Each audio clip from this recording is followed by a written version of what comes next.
Welcome, Greek U Nation, to episode number 519 of the Fraternity Foodie Podcast. I'm your host, Mike Ayalon, CEO of Greek University. I'm a speaker and an author. Our fifth book just came out. It's called Perseverance and How to Be a Great Fraternity or Sorority Alumnus. So go and pick up that book on Amazon or Barnes & Noble today.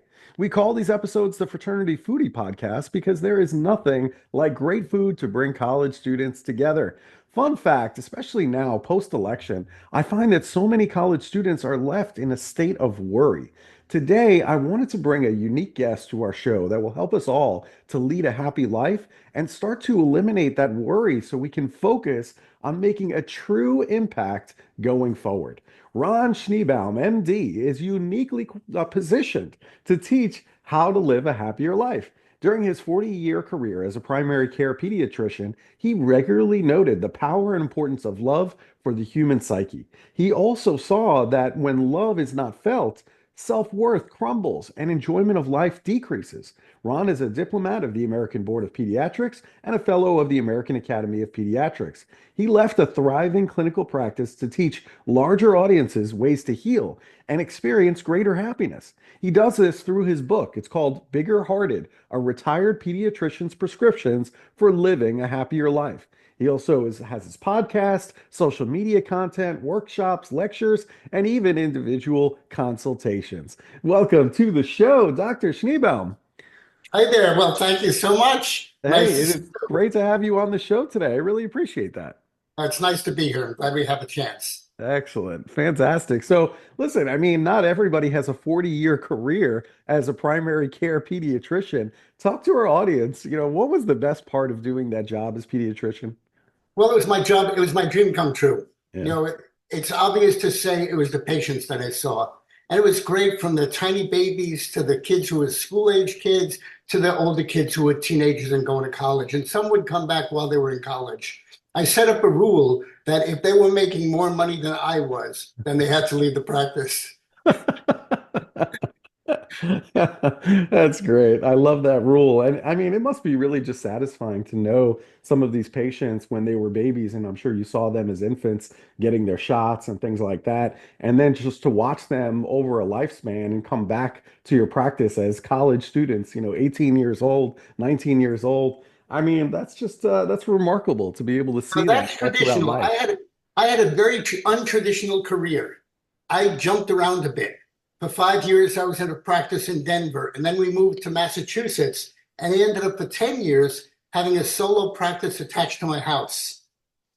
And then I worked at Dartmouth and was on the clinical faculty over there. So I didn't get to see the longevity, but I got to see a wide scope of people from all backgrounds and situations. That's great. Good for you. That sounds like a fantastic career, something you can look back on and just be very proud of it. The other thing is you were on the clinical faculty at Dartmouth College's Geisel School of Medicine, and you taught medical students how to apply their intellectually based academic knowledge and add heart to their thinking by addressing their patients with caring and compassion. I listened to my dad talk about his doctor visits, and not everybody has great bedside manner, and you know what I'm talking about there. Why has caring and compassion left medicine? Well, I don't know. Well, as things got more technological, answers became more the focus. And that's how physicians often get trained. Now, I had a different background where I was the school teacher. I was in business. I worked in a logging camp in Alaska. And when I was in business, one day I was sitting on a bench and an ad fell out of the New York Times about a pre-med program at Columbia University for students who graduated college and were interested in medicine. I never thought about medicine my entire life. I was a terrible student. And then at the same time I saw that ad, an image came to mind. I pictured somebody having a heart attack. Somebody who was fairly young, maybe their upper 40s. And I thought they'd want to have a good physician caring for their heart disease, but they'd also have questions about their life. Where do I go? What do I do now? What do I tell my friends? And I thought they wouldn't see a psychiatrist for that. They would see the same person who diagnosed them. And that combination of it being intellectually challenging and caring made me say, that's what I want to do. And so in that moment, I knew that's what I wanted to do. So I carried that with me. And one of the things I discovered, Michael, in my career is that full human thinking includes the heart as well as the mind. Now, when we think with the heart, we do this wherever we care the most. When we think with the heart, we imagine another person's situation from their perspective. And then we ask, how do we help? How do we serve them? How do we be there for them? It can be as simple as getting your kids breakfast ready when you think about what they might like. It's thinking of what you have and what they would like. And you put that together. And so when we do that in medicine, then it's really great because then you really get to meet people. And that part I had to teach myself. There was nobody that taught me that. I love that model. I mean, you're really talking about holistic care. And today, everybody is a specialist. I go and see a kidney doctor, and my nephrologist basically comments on my kidney. But if I need, to see a therapist, he's not going to be there for me as a therapist. He's going to say, "Hey, I'll send you to some therapist down the road, but it's not me. Get out of my office because we're Yeah. not talking about kidneys, right?" That's it. And I So, think that's where some people burn out because it wouldn't take that much to say, if I had this kidney problem, what would I be worried about? And how do I address that as one human being to another? yeah, yeah, I agree with you completely. I just think it's a lost art. I think, today's students, we just don't see it as often as I would Yeah. like, you know? Now, the part that's interesting about this stuff too, it can apply to your regular relationships. Mm. So if you think what I would do before I'd go into my office, before I'd see a patient, I'd go over their chart, think about their issues, think about, hey, how they see them, think about the medical aspects, what I want to look for when I go into the room. And then I didn't take my laptop with me. I was totally present with them. Mm. It's my time to serve them.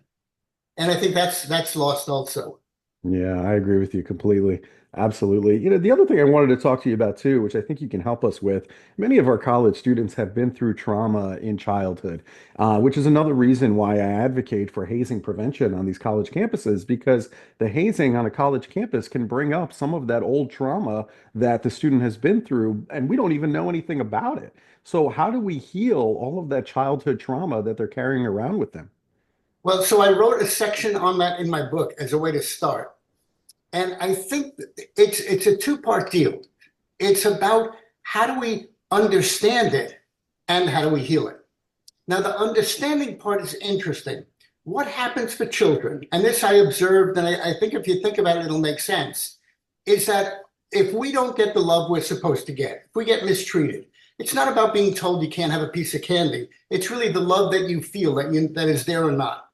If it's not there, and if your parents or the caregivers are negative toward you, what the childhood psyche does is it takes it personally, believes that they are at fault, that they're not lovable and they're not loved, and then buries that in the unconscious.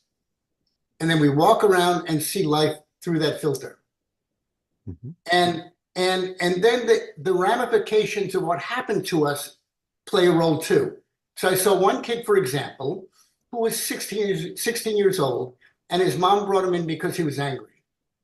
When we chatted for a while, the issue was his dad wasn't nice to his mother, and that infuriated him.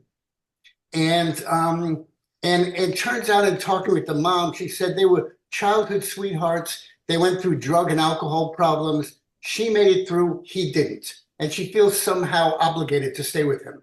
Mm. So this kid would get infuriated. And I said to this kid, if you continue with this, if you take on your anger and bring that outside, before you know it, you'll be just like your dad. When people upset you, you'll get angry, and that's what your relationships will be like. And you have to realize that what he did isn't me. I can separate myself. I can hate it, but I can also separate myself out from that. That's not me. Mm. So yeah, so you can imagine if that didn't happen, his relationship would be terrible. I met another girl, a girl who's about 15, who was a single dad. Mom had left the family, and she was cared for by her grandmother and her grandmother's boyfriend. And they drank a lot, and they were really nasty when they drank. And they told her she wasn't worthwhile and so on. She was depressed and anxious and really bad psychological state. So you can imagine where she had some love in the situation. She also had this abuse.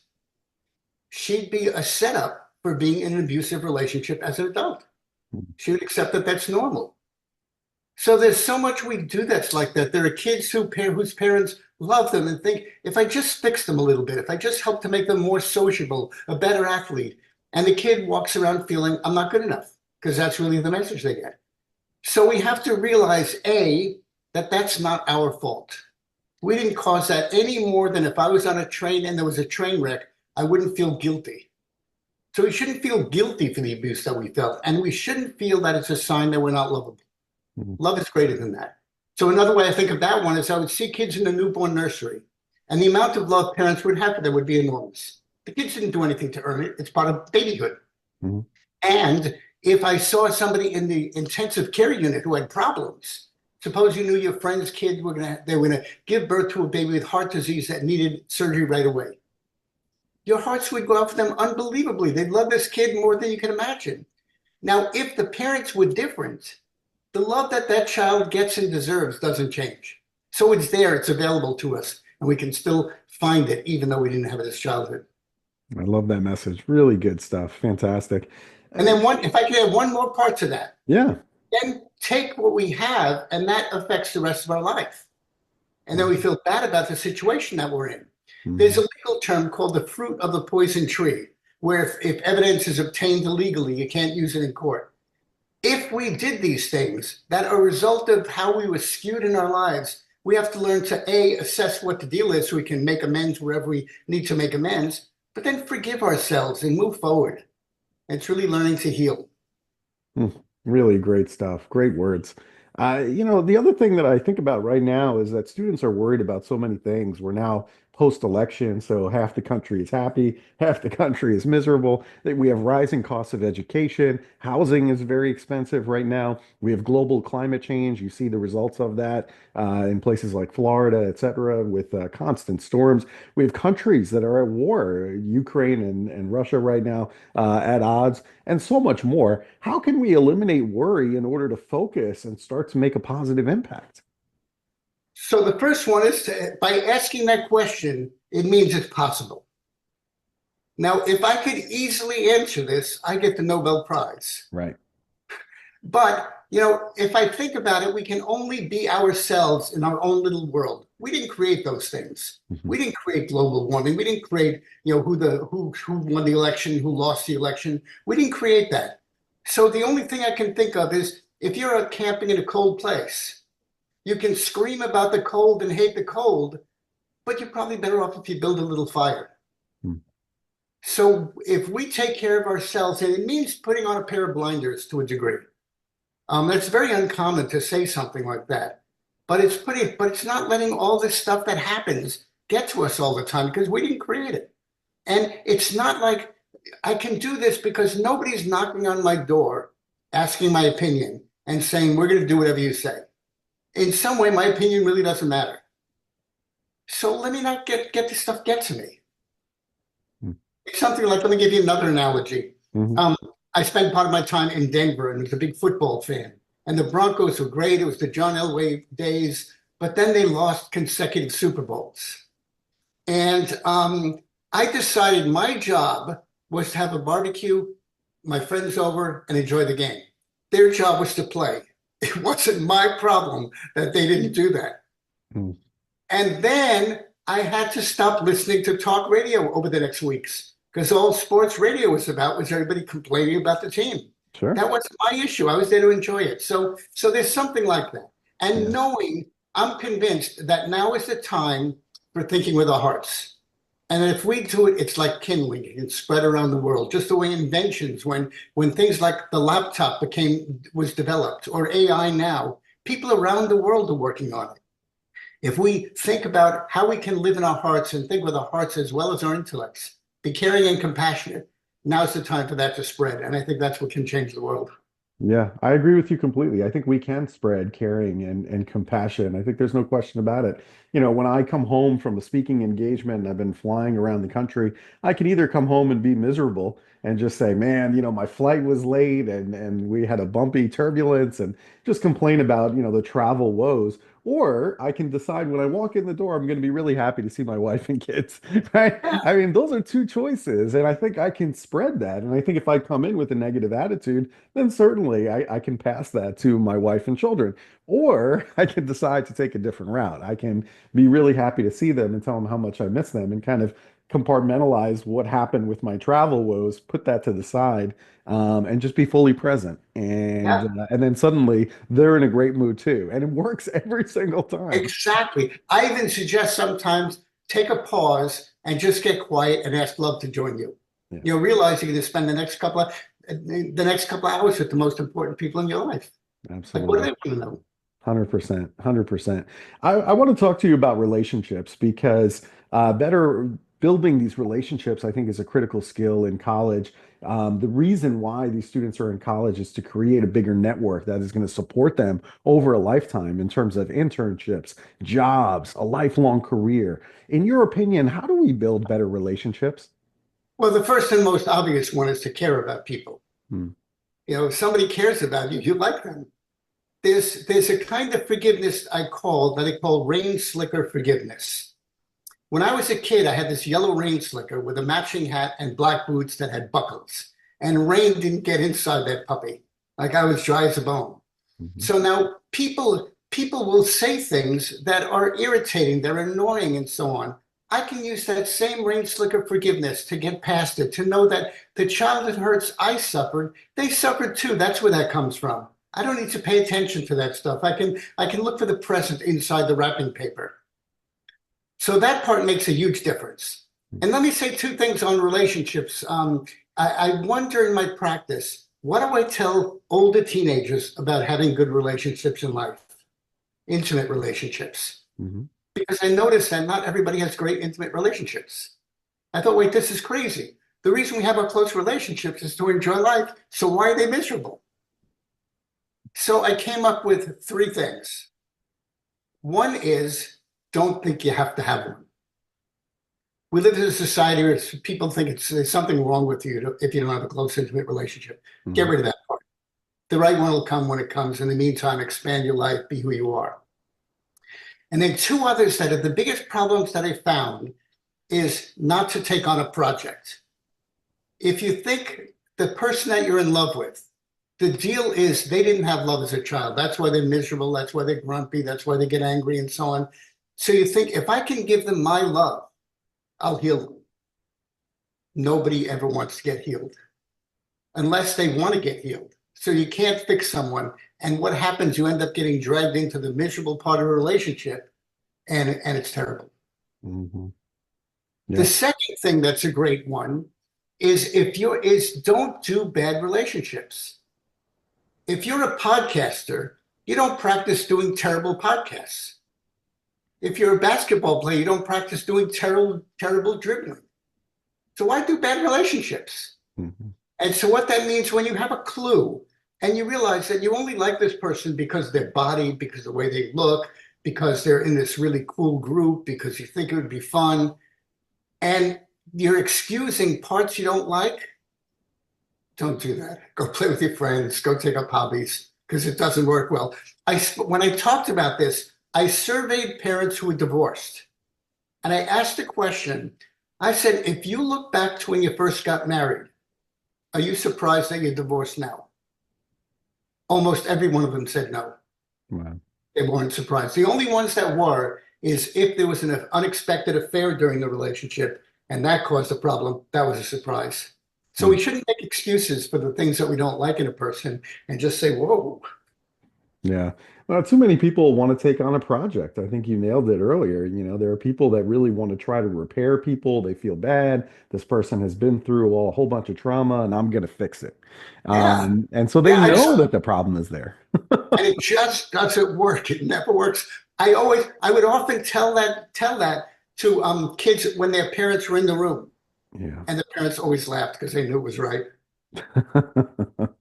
The other thing that the college students are struggling with right now is trying to figure out what is their purpose in life. And they're always comparing themselves to somebody else's path, trying to figure out, let me look over the fence. Is it better over there? Maybe I need to change my direction in life. I need to change my major. I need to do something different. So how are these college students at a young age supposed to find what their meaning and purpose is in life? You express that as if it's a ridiculous concept. It Yeah. really is a ridiculous concept. We shouldn't do that at all. Yeah. So let me talk about that for a second. First, for an image, I use my snail analogy of life. This snail is this slimy little creature that crawls along the ground just being a snail. And while it does that, the world builds the most incredible, intricate, colorful shell around them. So we just need to be us. Now, my background was very weird. I never studied in school. I never did schoolwork. I stopped reading in 12th grade. I never studied for a test. I never did homework. I didn't do anything. And then I didn't know what I was going to do. I ended up teaching. And then I decided that I needed some whys about teaching. So I decided to travel and go someplace beautiful and worked in a logging camp in Alaska. And then I thought business would be interesting. And then that episode happened with the newspaper and finding medicine. So worried about what you're going to do. Well, life is too flexible. If there's something you love, go after it. If you have certain demands, do them. But don't feel pressure and don't think it's connected to who you are later in life. You never thought you were going to be a podcaster. True. And so some people know. I knew someone who knew he wanted to be a cardiologist since he was 5. And that's what he became. But a lot of us don't. Play with life. Life is interesting. Go with what you like. The other one I discovered in my life, because I did so many things where I didn't have the skills for it. If you have a good head on your shoulders and you're willing to work hard and you're responsible, you can do anything in this world because very few people do that. I totally So agree. get rid of the pressure. Get rid of, if you don't get on the fast train, you won't get there. You won't find that job. You won't find that career. It's false. If somebody who was really happy was the one who told you that, you thought this guy or this woman should be my guru. If that's the person, do what they said, but they won't say that. hmm hmm Interesting. Very interesting stuff. I think about the college students. I mean, they're under a ton of pressure to perform. And I think about like my daughter, for example, she's at Rice University in Houston, one of the best institutions in the country, very good medical school, by the way, across the street there in Houston. I'm just thinking about all the stress and anxiety that these students are under. Is there any tips that you can share in order to eliminate the stress and anxiety they feel around taking exams, for example? Well, we're the ones that put it on them. We create that scene that their life depends on this. hmm So in some way, it's great to be good at what you do. I guess a sports analogy is good. If you, there's a difference between you being a professional athlete, where you're pitching the first game of the World Series, and you're being a kid who likes to play sports.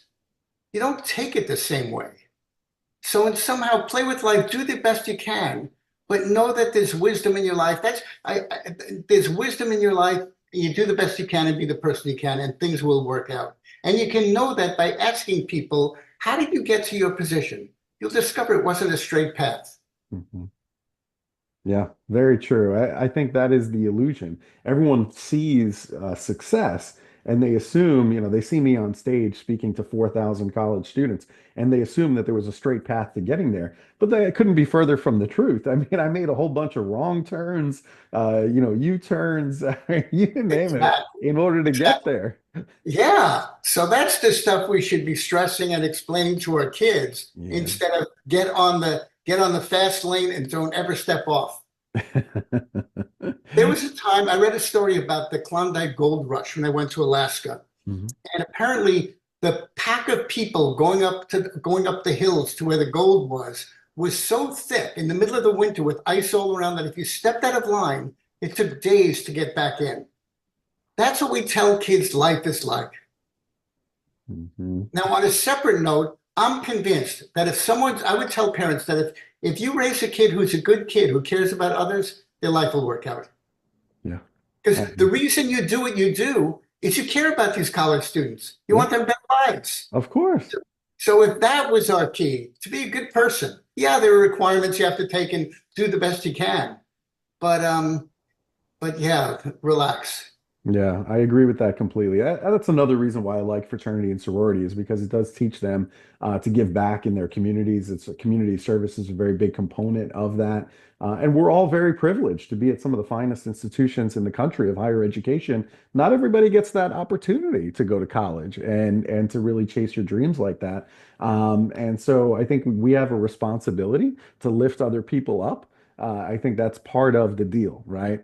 Yeah, yeah, it's to take what we learned and pay it back. That's right. And pay it back so others are more fortunate. And I think that's why this podcast exists. It exists because I really wanted to have something like this that I could tap into the minds of some of the greatest leaders in the country, but there was no vehicle to do that. So I'm really just creating what I needed as a college student and just offering it for free to everybody in the world. And the prizes, you feel great about it. Oh, I feel wonderful about it because I Yeah, know I'm helping people with my voice and your voice. And so that's very gratifying to know that that's going to be there forever. You know, you start thinking about, you know, how this is. And as you get older, you start thinking about your legacy and what are people going to remember you by? And so these are these pieces that are going to remain for other people to discover for hundreds of years, which is nice to think about.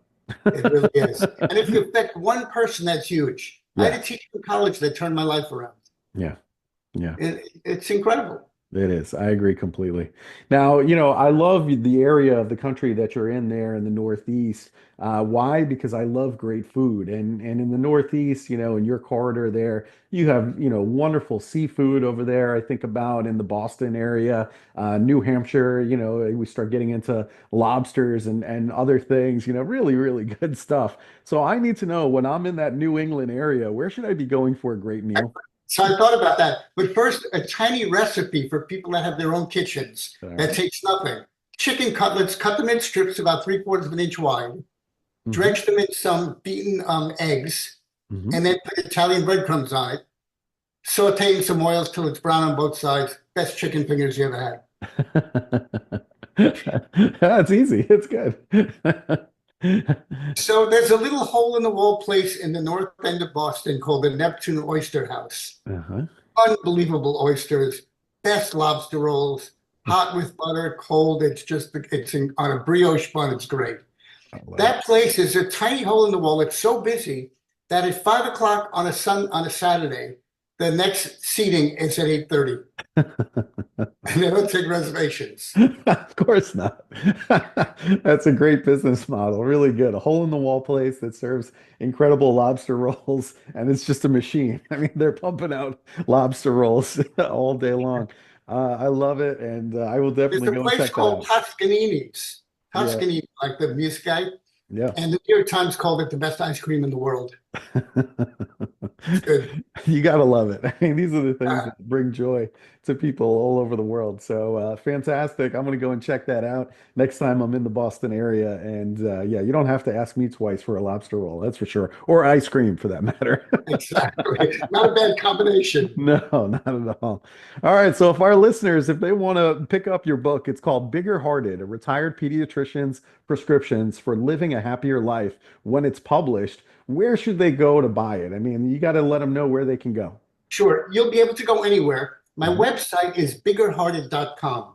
Now, on the website, I do various workshops and so on.